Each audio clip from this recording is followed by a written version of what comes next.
Fala, filhotes, estão vivos? Vamos agora à primeira treta do meu canal.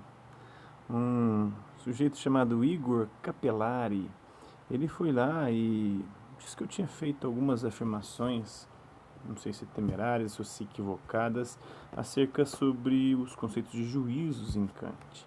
E aí ele postou um vídeo, né? Eu tinha explicado para ele dentro do comentário dele do que eu estava tratando, dos tipos de juízo.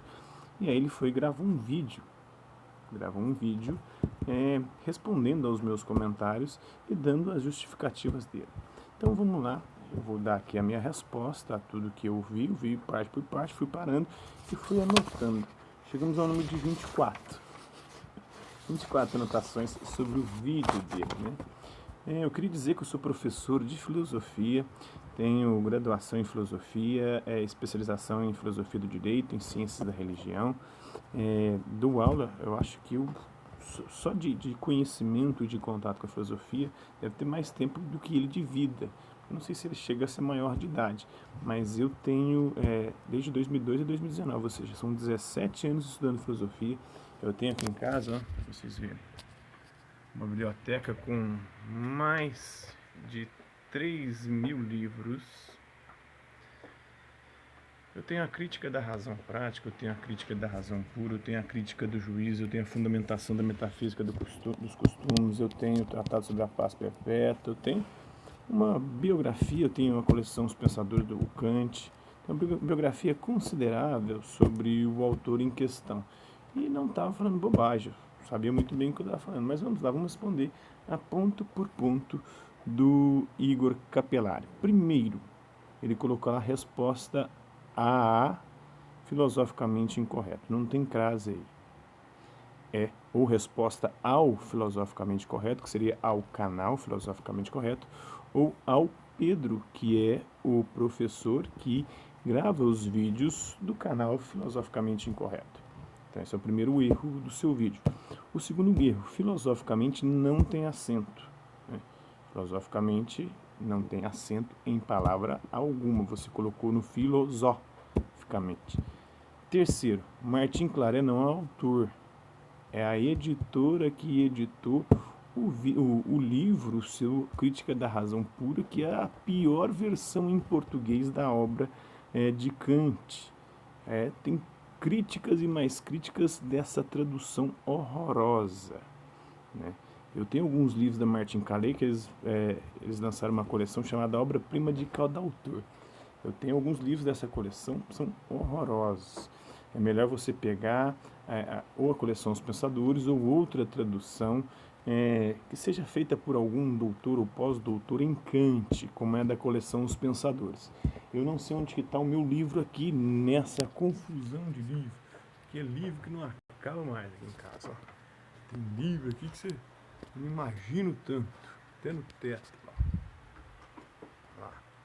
É livro aqui na mesa, é livro ali, é livro lá. Então, cara, é muito livro. Então eu não sei onde que tá, porque eu não tenho manuseado essas obras. Eu faço os vídeos aleatórios, eu vou fazendo um rodízio para publicar meus vídeos aqui no canal. Então, a Martin Claret não é autor, é a editora e, por sinal, é a pior tradução da Crítica da Razão Pura. E lembrando que o Kant escreveu primeiramente a Crítica da Razão Pura e publicou e ninguém entendeu. Depois ele teve que fazer um prefácio, né? Fazer um prefácio mesmo para tentar explicar o que ele queria dizer no livro, para tentar se fazer entender. E é esse prefácio que você vai ler, mas é nesse prefácio que está toda a confusão. Você confunde conhecimento com juízo. Essa é a grande confusão que você está fazendo aí. Então, primeira página da Crítica da Razão Pura, você já quer detonar a minha aula e o meu conhecimento sobre Kant só lendo a primeira página da Crítica da Razão Pura? Faz isso não, meu amigo, né? Então, quinto, primeiro, não tem crase. Segundo, filosoficamente não tem acento. Segundo, Martin Claret não é autor, é a editora e horrorosa. Quarto, uma página só, acho que nem uma página, você leu uns 2 ou 3 parágrafos aí, pelo que eu vi. Quinto, Kant não acredita em conhecimento inato, você fala isso no vídeo. Para ele não existe conhecimento inato. Existem dois tipos de conhecimento, o puro e o empírico. O puro não quer dizer que é inato, quer dizer que ele é puro, ele independe da experiência. O conhecimento matemático, ele faz parte, como você diz aí, das intuições do tempo, do espaço, que são a priori, mas a priori aí não quer dizer inato. O inato é outra coisa, inatismo é aquilo que a gente já nasce com. Para Kant, nós não nascemos com conhecimento nenhum. Todo conhecimento vem da experiência, e é isso que está falando aí no parágrafo que você leu, né? Mas em estruturas inatas, quais são as estruturas? São as duas faculdades, a faculdade da sensibilidade e do entendimento, que nos permitem conhecer as coisas. A faculdade da sensibilidade nos permite sentir o mundo através dessas intuições que você fala, do tempo e do espaço, né? E depois estruturar isso com a faculdade do entendimento e produzir o conhecimento. Natista é o Descartes. Eu vi num outro vídeo que você falou que era, primeiro você foi racionalista cartesiano, depois você virou empirista humeano, e cético, né? Porque Hume está mais para cético do que para empirista, apesar de que ele fundamenta o seu conhecimento no empirismo. E depois, agora, segundo você mesmo, você agora é um kantiano. Então, se Kant não era empirista, nunca foi empirista. Ele despertou do sono dogmático ao ler Hume, mas nunca foi empirista. Para ele vai fazer uma espécie de síntese entre o racionalismo e o empirismo. Ele vai dizer que a experiência sensível ela fornece os dados, as informações para a faculdade do entendimento processar e transformar isso em conhecimento. Não é Hume, é Hume. Hume, né? Esse é o sétimo. O sexto é Kant, não era empirista. Quinto, o Kant não acredita em conhecimento inato. Isso você fala tudo no vídeo aí. Não é Hume, é Hume. O sétimo. Oitavo, a experiência não é subjetiva em Kant. Porque se fosse, não seria possível chegar a um conhecimento universal e necessário. Quando ele fala de subjetividade, o idealismo dele está falando de que nós percebemos a realidade não como ela é, na sua essência, no seu número, mas no seu fenômeno, ou seja, como ela aparece para nós e como as nossas estruturas, a faculdade da sensibilidade, nos permite conhecer. Igual nós, seres humanos, por exemplo, temos um olho que capta o mundo à nossa volta de uma forma. Os animais têm olhos que captam a realidade de outra forma. Por exemplo, um cachorro enxerga menos coisas do que a gente, um papagaio enxerga mais coisas do que a gente, tem animais que enxergam à noite melhor do que a gente, enxerga coisas que a gente não enxerga à noite. Então, a realidade, nós não conhecemos ela como ela é, mas como ela aparece para nós, como um fenômeno, né? Então, o objetivo da crítica da razão pura versa sobre o que podemos ou não conhecer. Essa é a grande questão para Kant. Ele quer mostrar com a crítica da razão pura aquilo que nós podemos ou não conhecer. E não é questão de ser subjetivo, não. Ele vai buscar aí aquilo que é universal e necessário. Nono, o princípio do conhecimento é a experiência sensível, captada pela faculdade da sensibilidade. Nós nascemos com ela. A faculdade ela é inata, o conhecimento não. Que envia os dados e as informações para a faculdade do entendimento, que processa isso e produz em conhecimento. É basicamente isso que está no primeiro parágrafo que você leu aí, né? Parece que você não conseguiu muito entender. Décimo, para Kant, a priori é aquilo que independe da experiência sensível, dos sentidos, que existe antes de qualquer experiência. Então, isso é o a priori para Kant. Você está confundindo a priori com um conhecimento puro. São duas coisas, conceitos completamente distintos. O sintético é aquele que vem da experiência. Quando eu estou falando daí, você questionou a minha definição de juízo sintético a priori. Sintético. Ele faz três diferenciações: o juízo analítico, que é o juízo tautológico, o óbvio. Por exemplo, a bicicleta tem duas rodas, o círculo é redondo. Se é tautológico, é óbvio, né? O predicado não acrescenta nada ao sujeito. O sintético vem da experiência. E o predicado acrescenta algo do sujeito. Por exemplo, esse quarto está cheio de livro. No conceito ou sujeito quarto, estar cheio de livro não é algo, como é que eu posso dizer, que está contido no sujeito. Então, o predicado está acrescentando algo novo ao sujeito quarto. Então, isso é um sintético. Mas esse juízo, ele é particular, é individual. Esse quarto aqui está cheio de livro, mas nem todo quarto está cheio de livro. Então, ele vai buscar um juízo que seja sintético, ou seja, um conhecimento que venha da experiência, e que o predicado acrescente algo novo ao sujeito, mas que ao mesmo tempo seja a priori, independa da experiência e seja universal e necessário. É isso que ele está dizendo com juízo. Você está confundindo toda hora no vídeo juízo com conhecimento. Para ele existem dois tipos de conhecimento: conhecimento puro e o empírico. 3 tipos de juízo: o juízo analítico e o juízo sintético. E o juízo sintético a priori, que é o único que tem valor científico para Kant. Sintético é aquele que vem da experiência. Então, para Kant, aquilo depende do sentido. Né? O sintético é aquele que vem da experiência, mas a particular, individual. Kant junta os dois num único juízo, o sintético e o a priori, esses dois conceitos, num único juízo, para produzir a universalidade e a necessidade que o conhecimento que ele estava querendo construir necessita apresentar. Essa é a primeira parte, né? O 10º. Vamos ao 11º. Sua confusão está em confundir conhecimento e juízo, que é o que eu estou falando aqui desde o começo do vídeo. São duas coisas distintas. Para Kant existem 2 tipos de conhecimento. Pega a obra Os Pensadores de Kant. Lá tem um doutor que traduziu, a tradução é ótima, porque o cara estudou e viveu boa parte da sua vida lá na Europa, em especial na Alemanha. Conhece muito bem o alemão, diferentemente da tradução da Martin Claret, que é uma tradução de terceiro, deve ter pegado alguma tradução em inglês ou francês, de alguma outra língua que não diretamente do alemão, da língua mesmo em que Kant escreveu. Então, sua confusão está em confundir conhecimento com juízo. São duas coisas distintas. Conhecimento, existem 2 tipos de conhecimento, o puro e o empírico. O puro é a matemática, a geometria, o conhecimento que independe da experiência. O empírico é o que vem da experiência em si. Por exemplo, a mesa que eu estou, que essa mesa acho que é vermelha. Eu acho que estou daltônico. Esse quarto está cheio de livro.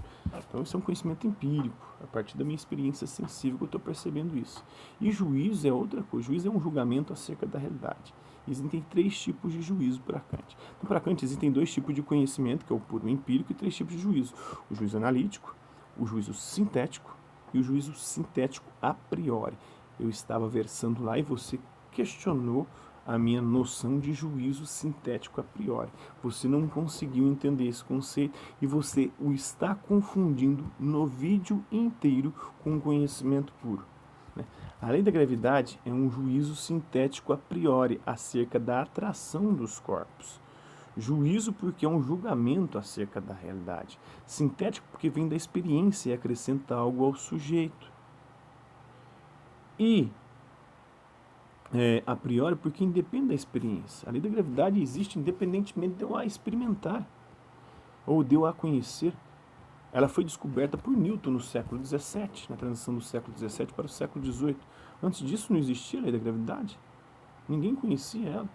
Vivia os homens por aí, levitando, né, na gravidade zero. Então ela é a priori por isso. Ela é universal e necessária, independe da experiência. Pois antes de Newton, nenhum ser humano conhecia a lei da gravidade, mas estava submisso a ela, pois não há registro de seres humanos flutuando por aí. Na gravidade zero, antes do Isaac, Newton descobriu a lei da gravidade. Por isso ela é a priori, por isso esse tipo de juízo. O juízo da lei da gravidade é um juízo sintético a priori, por isso que ele é científico, ele é ciência para Kant. Não quer dizer que isso é de conhecimento puro. A lei da gravidade não é um conhecimento puro. O conhecimento puro é aquele estritamente racional, fundamentado nas leis da lógica.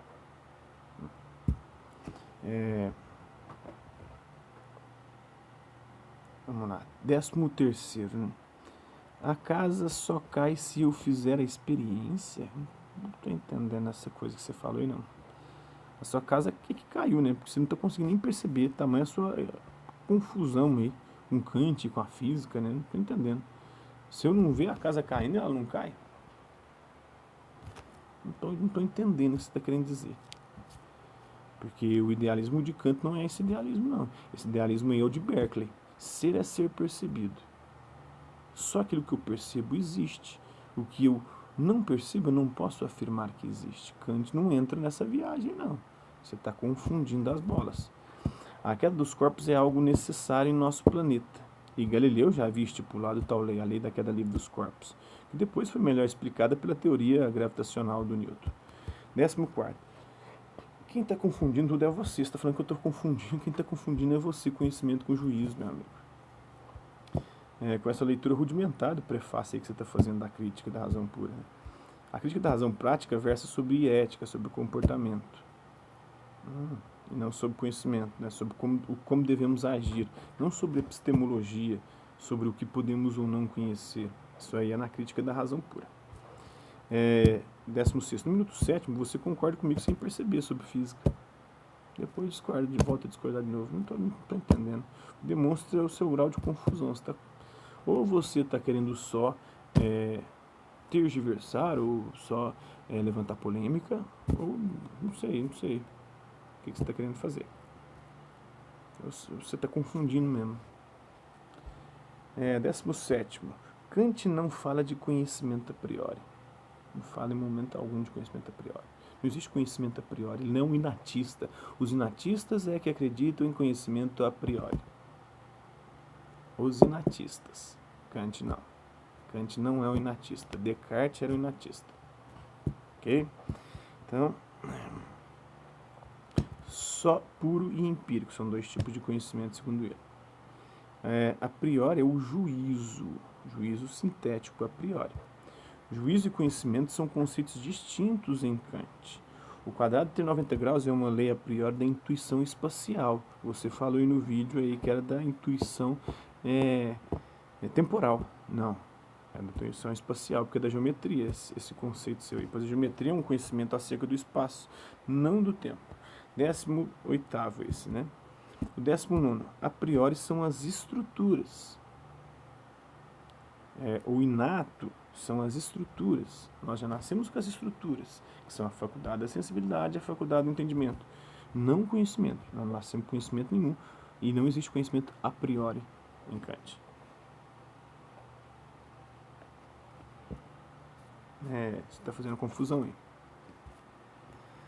20º, não falo de mim no vídeo, nem nas respostas aos seus comentários, mas de Kant. Você está falando que eu estou defendendo, eu sou contra o idealismo. Não, nas minhas respostas eu não estou falando de mim, não. Eu estou falando de Kant, do que eu já li. A crítica da razão pura, a crítica da razão prática, como eu já disse, todas essas obras, crítica do juízo, Tratado sobre a Paz Perpétua, o que mais? Fundamentação da metafísica dos costumes. Tem porção de livro, tem os físicos, tem os PDFs aqui, tem comentadores, né? Tem coisa demais de Kant aqui. Eu tô com preguiça de caçar, de furunchar meus livros aqui para poder te responder e te mostrar minhas obras, né? Mas assim que eu tiver, eu faço um outro vídeo. É porque eu tô fazendo rodízio. Quando chegar nele, eu posto todos eles aqui para você. Vou postando e se quiser manter aí um contato, né? Acho massa. E no final, vi que no começo eu achei você meio bélico, mas no final eu achei que você é carinha bom, gente boa. 21º. Kant é idealista porque acredita que não conhecemos o número, ou seja, a realidade em si, a essência das coisas, ou seja, a essência, né? Mas somente os fenômenos, ou seja, aquilo que aparece para o sujeito. Todo conhecimento se dá entre um sujeito e um objeto. E para Kant, ele vai estudar as estruturas do sujeito que permitem ele perceber o objeto. Nós não conhecemos o objeto tal como o objeto é, mas tal como a gente vê o objeto. Então, as nossas estruturas vão determinar a visão, a ideia que a gente vai fazer do objeto, né? Somente os fenômenos, né? Ou seja, aquilo que parece o sujeito, é enquadrado pelas estruturas a priori da sensibilidade, do entendimento. Então, essas estruturas são a priori, essas estruturas são inatas. Agora, conhecimento inato não existe. Nem conhecimento a priori. Aí, como você mesmo disse, você cansou de dizer, são intuições. Intuição não é conhecimento.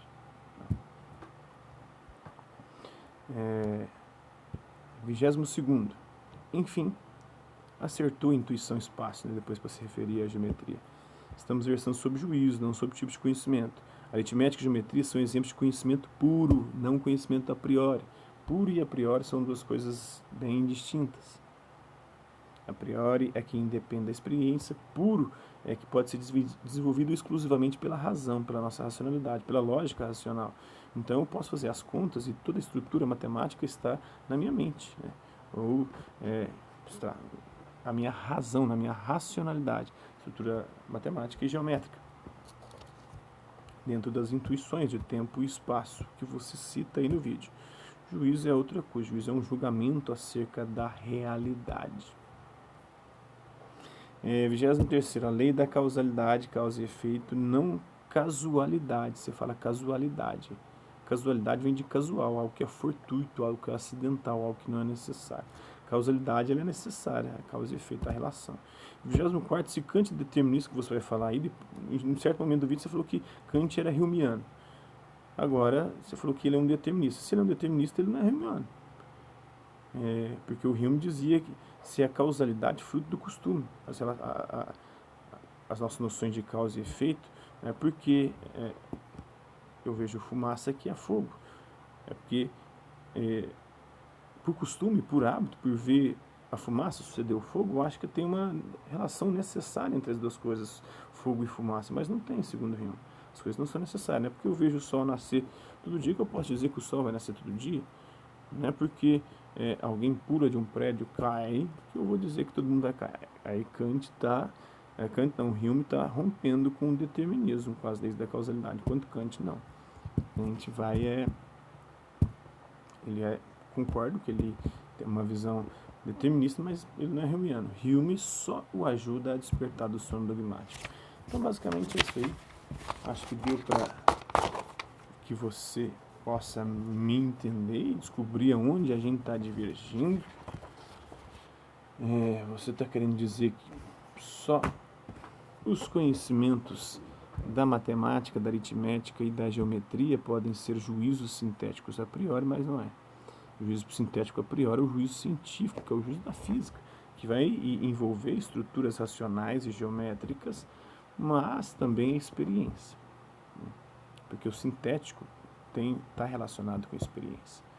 Então, eu espero que você tenha compreendido aí e que a gente possa se entender. Se você tem alguma discordância, apresente-a. Vamos continuar essa discussão aí, trocando essa ideia, porque na academia também é isso que acontece. Não há, se você for nos cursos de mestrado e doutorado, concordância entre aqueles que estudam os autores. Eles divergem em muitos pontos, porque a gente está fazendo uma leitura, e cada um que faz uma leitura faz a sua interpretação, através das suas estruturas, a priori, segundo Kant, né? Então faz a sua interpretação ali, e a sua visão sobre aquele autor, e aí eles ficam discutindo. Mas é essa discussão que é sadia, que é interessante, que é importante para que o conhecimento progrida, porque a gente, segundo Bergson, isso faz com que a gente se afaste cada vez mais do objeto, e não tenha um conhecimento imediato da coisa, porque quanto mais você fala sobre ela, mais você se afasta dela. Então, o conhecimento devia ser imediato, sem intermediários, e sem a própria linguagem, ela, em vez de nos aproximar da realidade, ela nos afasta da realidade. Então, quanto mais eu digo algo sobre alguma coisa, menos eu digo algo sobre aquela coisa, porque eu tenho que usar sinônimos, eu vou criando uma confusão de palavras até me perder e chegar num determinado momento que eu já não vou estar mais falando daquilo que no princípio eu queria ter falado. Então são as divergências dentro da filosofia, mas elas são sadias, são importantes, porque ela vive disso. A história da filosofia é a história dessa masturbação mental. Então é isso aí. Espero que vocês tenham gostado do vídeo. Quem curtiu, dá um like. Quem não curtiu, dá um dislike. Quem se interessar pelo conteúdo do canal, só se inscrever, ativar o sininho e aguardar os próximos vídeos e as próximas notificações. Deixe também seus comentários, dizendo o que você tem achado dos vídeos, sugestões de temas e assuntos para serem abordados em vídeos posteriores. É isso aí. Quem curtiu esse vídeo, por favor, compartilhe. Vamos ajudar o crescimento do canal. Espero que vocês possam contribuir aí e que a gente possa chegar a um número cada vez maior de pessoas. Hasta la vista, babies, e até a próxima.